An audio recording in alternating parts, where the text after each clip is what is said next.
Halo kakak-kakak semua, ketemu lagi bersama saya kali ini dalam struktur kontrol percabangan dalam mata kuliah algoritma dan pemrograman dasar. Mari kita mulai.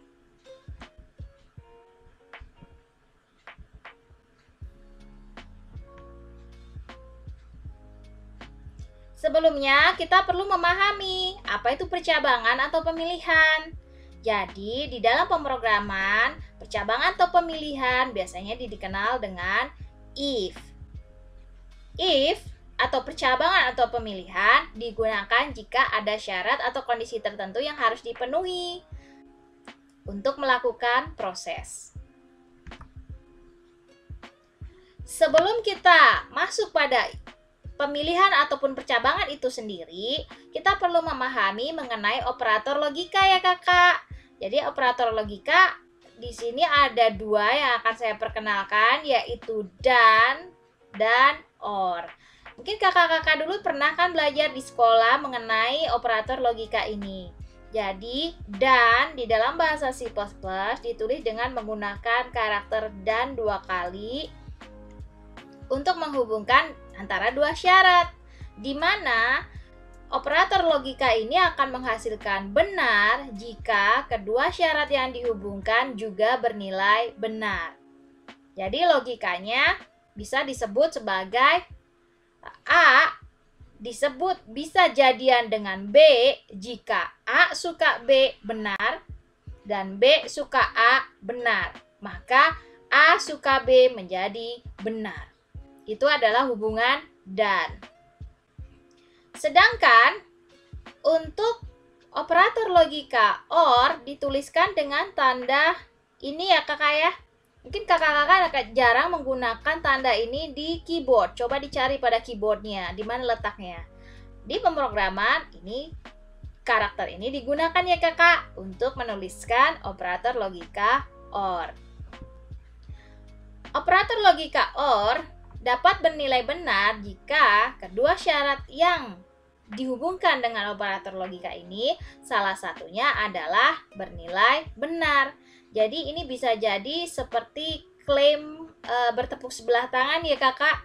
Jadi kalau misalnya A suka dengan B tapi B tidak suka dengan A, maka disebut benar. Sukanya bertepuk sebelah tangan. Atau sebaliknya, jika misalkan A tidak suka B, tapi B suka A, maka benar bertepuk sebelah tangan karena nilai dari B suka A bernilai benar. Semoga dapat dimengerti ya kakak. Kemudian yang butuh dipelajari lagi adalah operator pembanding. Di dalam bahasa C++, berikut adalah operator pembandingnya. Jadi jika ada penulisan A sama dengan B, maksudnya adalah jika A sama dengan B atau apakah A sama dengan B. Hati-hati ya kakak, di sini sama dengannya adalah dua kali nulisnya. Jadi kalau nulisnya satu itu artinya isi dari kotak B akan dimasukkan ke dalam kotak A. Tapi jika sama dengannya dituliskan 2, itu hanya akan menanyakan apakah A nilainya sama dengan B. Jadi tidak ada pemindahan nilai. Jadi hati-hati ya kakak kalau menuliskan sama dengan. Karena beda, sama dengan 1 artinya memasukkan nilai B ke A. Tapi kalau sama dengannya 2 artinya membandingkan nilai A dan B. Kemudian ada operator pembanding lagi yaitu lebih besar sama dengan, lebih kecil sama dengan, dan ini artinya tidak sama dengan. Ditandai dengan ada tanda pentungan ya kakak. Artinya tidak, dipentung dulu. Tidak sama dengan. Begitu ya kakak. Dan ini adalah denah atau cara menuliskan if atau pemilihan atau percabangan dengan satu kondisi. Jadi misalkan kita menulisnya adalah if, kondisi atau syarat, kemudian prosesnya. Jika kita lihat dari denahnya, maka ini ceritanya adalah program akan memeriksa apakah syarat yang memenuhi dari if ini. Jika memenuhi, maka dia akan melakukan proses yang ada di dalam if. Namun jika tidak memenuhi, maka dia tidak akan melakukan proses yang ada di dalam if. Jadi langsung saja keluar lewat sini. Jadi ada dua kemungkinan jika kita menggunakan if satu kondisi, yaitu jika memenuhi syarat maka proses di dalam if akan dilakukan. Jika tidak memenuhi syarat maka program tidak akan melakukan proses di dalam if. Nah, ini contoh kode programnya dalam C++. Misalkan kita meminta user untuk memasukkan angka ke dalam kotak nilai atau variabel nilai. Kemudian kita periksa nilainya. Jika nilai lebih besar atau sama dengan 65, maka tampilkan lulus. Lalu bagaimana jika tidak memenuhi syarat? Maka tidak akan menampilkan lulus karena proses di dalam if tidak akan dilakukan oleh program. Bisa dimengerti ya kakak? Berikutnya kita akan belajar bagaimana membuat pemilihan dengan dua kondisi, yaitu ada if dan else. Cara menulis programnya adalah seperti ini kakak. Jadi ada if, kondisi atau syaratnya, kemudian proses untuk wilayah if, kemudian ada else, kemudian proses untuk wilayah else. Jika kita lihat denahnya seperti ini kakak. Jadi program akan memeriksa apakah syarat dari if ini sesuai atau masuk. Jika iya, maka program akan menjalankan proses di dalam wilayah if. Namun jika tidak memenuhi syarat dari if, maka program akan menjalankan proses di wilayah else. Bisa dipahami ya kakak? Nah, ini contoh programnya. Kakak-kakak bisa mengcopy file yang tadi kemudian memodifikasi. Jadi filenya ada dua, percobaan untuk satu kondisi dan percobaan untuk dua kondisi. Modifikasinya ada di sini ya kakak. Jadi tambahkan else cout tidak lulus. Jadi nanti ketika program dijalankan dan user memasukkan angka ke dalam kotak nilai, maka akan diperiksa. Jika dia lebih besar sama dengan 65, maka yang dikerjakan adalah proses di dalam wilayah if, yaitu ditampilkan lulus. Namun, jika tidak memenuhi syarat ini, maka langsung dilempar ke else. Jadi tidak ada syarat untuk else. Begitu ditolak oleh if, maka dia akan langsung dilempar ke else. Jadi langsung akan menjalankan proses di dalam wilayah else.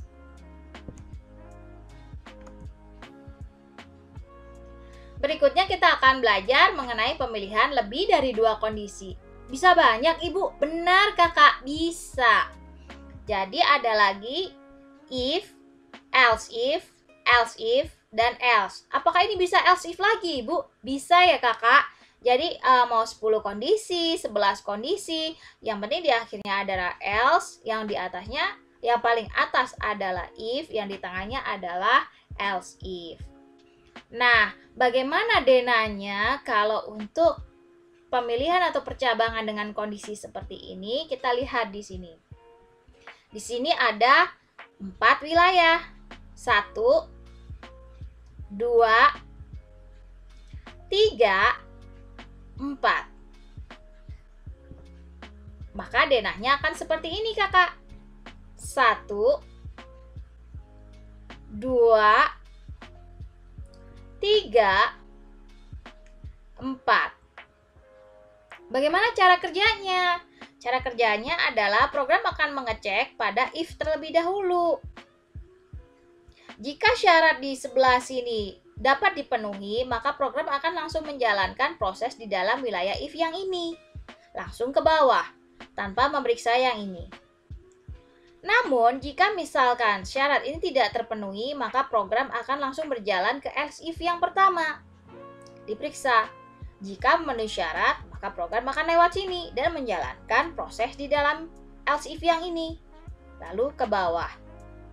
Jika ternyata di sini tidak memenuhi syarat, maka program akan mengecek else if yang ini. Jika memenuhi syarat, dia akan mengerjakan proses yang ada di else if yang ini, lalu turun ke bawah.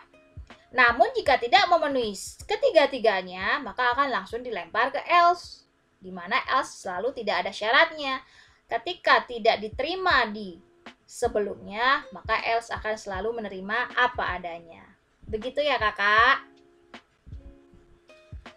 Nah, ini contohnya. Kalau menggunakan pemilihan lebih dari dua kondisi. Jadi, jika nilainya lebih besar sama dengan 80, maka akan dituliskan A. Jika nilainya di antara ini, akan dituliskan B. Jika di antara ini, akan dituliskan C. Jika di antara ini, akan dituliskan D. Jika tidak diterima di semua if dan else if sebelumnya, maka akan langsung pergi ke else dan dituliskan E. Bisa dipahami ya kakak? Lalu bagaimana dengan ini? Ada pemilihan beruntun. Kita lihat denahnya. Jadi ini sebenarnya adalah if satu kondisi, namun dijajarkan 3 buah. Jadi if satu kondisi, kemudian nulis lagi if satu kondisi, kemudian nulis lagi if satu kondisi. Ini akan berbeda dengan else if yang tadi. Kalau else if yang tadi akan dipilih salah satu.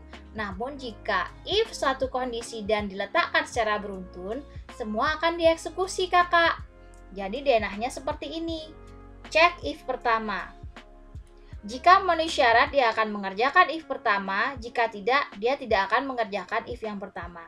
Kemudian cek if yang kedua. Lewat lagi di sini. Jika memenuhi syarat if yang kedua, maka akan mengerjakan proses di if yang kedua. Jika tidak, maka akan lewat saja. Kemudian cek if ketiga. Jika memenuhi syarat, maka akan masuk ke if yang ketiga prosesnya. Jika tidak, maka akan lewat saja. Jadi ini dicek semua ya kakak. Kerjakan ini, kerjakan ini, kerjakan ini. Beda kalau di sini else if. Tidak hanya if saja, kalau else if, maka akan dipilih salah satu. Berikutnya, kita akan belajar mengenai pemilihan tersarang atau nested. Jadi, pemilihan tersarang ini adalah ketika ada if di dalam if else di dalam if, atau if di dalam else. Jadi, kemungkinan-kemungkinan itu semua diizinkan ya kakak dalam pemrograman. Kita bisa lihat di sini, misalkan di sini ada if, kemudian di dalamnya ada if else, kemudian ada else if, di dalamnya ada if, kemudian ada else. Kita bisa mencoba membuat denahnya. Jadi nanti kalau kakak-kakak bingung bagaimana membuat kondisinya, kakak-kakak bisa membuat denahnya. Kita coba lihat ya di sini. Maka denahnya akan seperti ini kakak. Kita lihat kembali. If ada if else. If ada if else di dalamnya. Else if ada if di dalamnya. Else if ada if di dalamnya. Dan else. Dan else. Jadi di sini adalah bagaimana keterampilan kakak-kakak semua untuk menggabungkan denahnya maupun logika dari perjabangan tersarang. Seperti biasa, kita belum teruji apakah kita paham atau tidak jika kita belum mencoba. Mari kita mencoba studi kasus ini. Diberikan 2 buah angka, periksa apakah kedua bilangan merupakan bilangan genap atau ganjil. Nah, yang perlu kakak-kakak ketahui di sini adalah mendefinisikan apa itu bilangan ganjil dan apa itu bilangan genap. Mari kita lihat algoritmanya. Pertama, kita perlu membuat kotak atau variabel untuk menampung angka pertama, membuat kotak atau variabel untuk menampung angka kedua, karena tadi yang diperiksa adalah 2 buah bilangan. Kemudian jangan lupa kalau ingin memeriksa perlu mengisi kotak-kotak yang telah dibuat. Kemudian kita periksa apakah dia genap atau ganjil. Mari kita lihat kode programnya. Seperti algoritma yang telah kita buat 2 buah kotak, kemudian kita meminta masukan user untuk 2 buah kotak, kemudian kita periksa. Nah, di sini kita bisa mengetahui apa itu bilangan genap. Jadi, bilangan genap adalah jika hasil mod dengan 2 sama dengan 0. Jadi, jika dibagi 2, sisanya adalah 0. Masih ingat mod kan kakak di materi sebelumnya? Yaitu operasi sisa dari pembagian. Maka yang disebut dengan genap adalah jika hasil pembagian dari 2, sisanya adalah 0. Maka kita tampilkan dia sebagai genap. Jika dia bukan genap, maka else-nya dia adalah ganjil. Atau untuk kasus kedua, kita bisa coba untuk memeriksa apakah dia ganjil terlebih dahulu.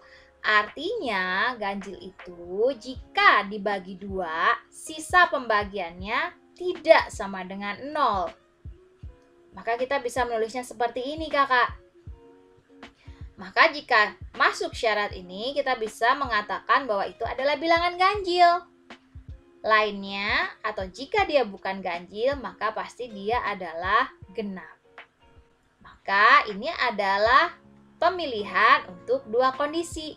Jika bukan kondisi yang satu, maka dia adalah kondisi yang kedua. Begitu ya kakak. Nah, ini jalan programnya. Jadi programnya nanti akan menampilkan kursor yang bergerak, kemudian kita masukkan angka pertama, kemudian kursor akan bergerak lagi dan kita masukkan angka kedua, kemudian enter, sama halnya dengan angka pertama juga ya, setelah angka pertama juga enter. Lalu akan tampil seperti ini, bahwa bilangan pertama adalah ganjil dan bilangan kedua adalah genap. Studi kasus yang kedua. Diberikan 3 buah angka bilangan bulat, urutkan ketiga angka tersebut, urut dari besar ke kecil. Kita asumsikan tidak ada angka yang sama. Bagaimana algoritmanya? Ini adalah algoritmanya. Jadi, karena yang diperiksa adalah 3 kotak, maka kita membuat 3 buah kotak atau variabel. Jangan lupa, sebelum memproses, kita perlu untuk mengisi kotak-kotak itu dulu. Lalu melakukan pemeriksaan dengan menggunakan percabangan atau pemilihan. Caranya adalah kita cari yang paling besar terlebih dahulu. Jika bilangan pertama yang paling besar, maka kita akan bandingkan kedua bilangan berikutnya dengan 2 kemungkinan. Yang kedua lebih besar atau yang ketiga yang lebih besar. Kemudian berikutnya adalah kita periksa jika yang terbesar adalah bilangan kedua. Maka kita bandingkan bilangan pertama dan ketiga. Apakah yang pertama yang lebih besar atau bilangan ketiga? Yang terakhir adalah kita periksa jika bilangan yang terbesar adalah bilangan ketiga. Maka kita tinggal bandingkan bilangan pertama dan kedua. Kemungkinannya adalah jika yang pertama yang lebih besar dari yang kedua atau yang kedua yang lebih besar dari yang pertama. Ini kode programnya kakak. Supaya bisa lebih canggih kita. Jadi kita mempelajari ini. Nah, kita buat 3 buah kotak. Kita menerima masukan user. Kemudian kita periksa. Jika A yang paling besar, maka kita periksa antara B dan C. Jika B yang besar, maka urutannya adalah A, B, C. Tapi jika C lebih besar dari B, maka urutannya adalah A, C, B. Berikutnya kita periksa jika bilangan kedua yang paling besar. Nah, kita periksa jika A lebih besar dari C, maka urutannya adalah B, A, C. Else, jika C lebih besar dari A, maka urutannya adalah B, C, A. Begitu juga dengan bilangan yang ketiga ya kakak. Silakan dipahami seperti penjelasan saya untuk kasus yang ketiga ini. Ini adalah eksekusi programnya. Jadi nanti akan tampil kursor yang bergerak, kita masukkan angka pertama, lalu enter. Kursor bergerak yang kedua, kita masukkan angka kedua, lalu enter. Kemudian kursor bergerak untuk ketiga kalinya, kita masukkan angka yang ketiga, lalu enter. Maka program kita akan menampilkan seperti ini. Urutan dari besar ke kecil. Begitu kakak. Nah, supaya bisa memahami, kakak-kakak perlu mencoba untuk membuat program-program ini dengan menggunakan pemilihan atau percabangan.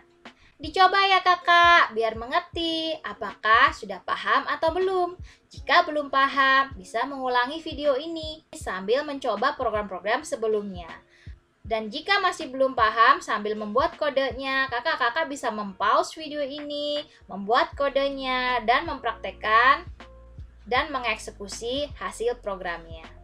Begitu ya kakak. Berikutnya, kita akan belajar mengenai switch. Jadi begini cara menuliskan switch. Switch ini seperti if else, namun tidak untuk menggunakan kondisi, namun berdasarkan isi dari sebuah variabel. Jadi variabelnya bisa kita letakkan di sini, kemudian jika nilainya adalah seperti di sini, maka akan dikerjakan proses yang di sebelah sini. Berikut adalah denanya. Jadi begitu memasuki switch, maka akan diperiksa isi variabelnya. Jika sesuai dengan syarat yang di sini, dia akan mengerjakan prosesnya. Selesai, keluar. Atau jika misalnya tidak memenuhi syarat yang di sini, tapi memenuhi syarat yang di sini, maka dia akan mengerjakan proses yang di sini. Lalu keluar. Begitu pula dengan yang ketiga. Dan jika dari semua ini tidak memenuhi syarat, dia akan pergi ke default. Seperti halnya else. Jadi perbedaan antara switch dan if adalah terletak pada bahwa switch hanya tergantung pada nilai dari satu variabel saja, tidak berdasarkan kondisi. Ini contohnya dalam kode program kakak. Jadi misalkan ada variabel hari, kita taruh di switch. Kemudian jika isinya adalah 1, maka tampilkan hari Senin. Jika isinya 2, tampilkan hari Selasa. Jika isinya 3, hari Rabu. Dan seterusnya, misalnya untuk angka 4, 5, dan 6. Lalu untuk jika hari berisi 7, maka tampilkan minggu. Default atau seperti halnya else, maka tidak ada hari yang dimaksudkan. Begitu ya kakak. Jangan lupa untuk menuliskan break di sini. Karena jika tidak melakukan break, akan dicek semuanya. Jadi sudah mengerjakan ini, dia akan mengerjakan ini, dia akan mengerjakan ini juga. Jadi jangan lupa untuk menuliskan break agar yang dijalankan hanya satu wilayah saja. Switch juga sering digunakan untuk menuliskan menu. Jadi misalkan di sini masukkan 2 buah bilangan, maka dimasukkan 2 buah bilangan. Kemudian bisa memilih apakah akan memilih tambah, kurang, ataupun kali. Lalu menerima masukan berupa menu. Jika menu itu isinya 1, tampilkan pertambahan. Jika menu isinya 2, tampilkan pengurangan. Jika menu isinya 3, tampilkan perkalian. Else, tidak ada menu yang dimaksud. Itulah penggunaan switch biasanya dalam kode program. Berikutnya kita perlu untuk mengetahui posisi dari pseudocode atau bahasa algoritmik dan flowchart. Jadi kita ingat kembali bahwa sebenarnya bahasa algoritmik, pseudocode ataupun flowchart letaknya adalah di sini. Bagaimana membuat langkah-langkah algoritma. Jadi banyak metode untuk kita membuat langkah-langkah algoritma sebelum diimplementasikan menjadi kode program. Maka kita perlu untuk berkenalan dengan pseudocode atau bahasa algoritmik ataupun flowchart. Ini adalah contoh dari bahasa algoritmik ataupun pseudocode.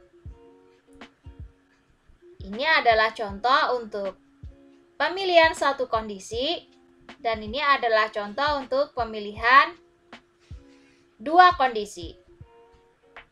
Jadi di sini sebenarnya belum merupakan kode program, namun agak mirip dengan kode program, sehingga nanti kita bisa mengkonversinya menjadi kode program dengan lebih mudah.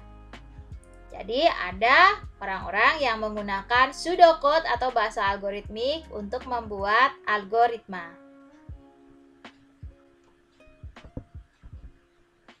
Berikutnya ada juga yang menggunakan metode flowchart.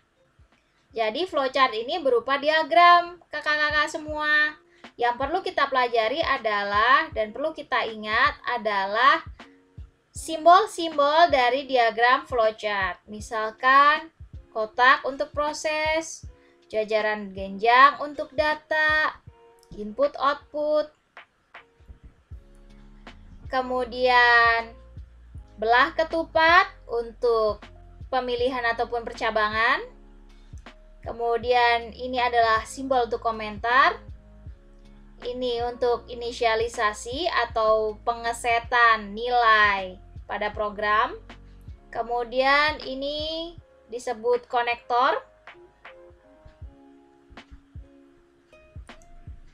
Kemudian ada beberapa simbol lagi seperti misalnya ini bisa untuk digunakan untuk menuliskan mulai dan selesai untuk program, kemudian garis aliran, kemudian menampilkan sesuatu ke layar, display. Kemudian ini adalah masukan manual atau input.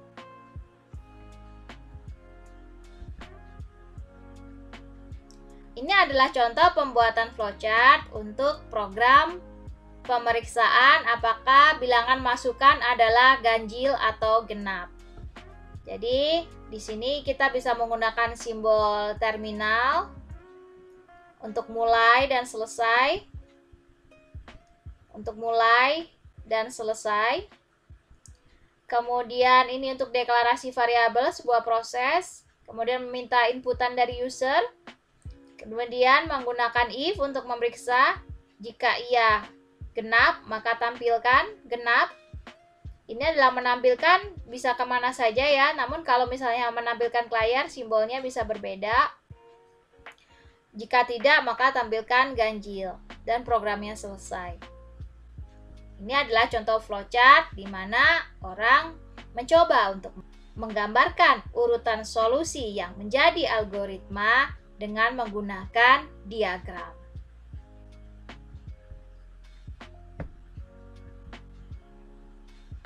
Sekian materi hari ini. Semoga dapat dipahami ya kakak. Semoga bermanfaat. Sampai ketemu.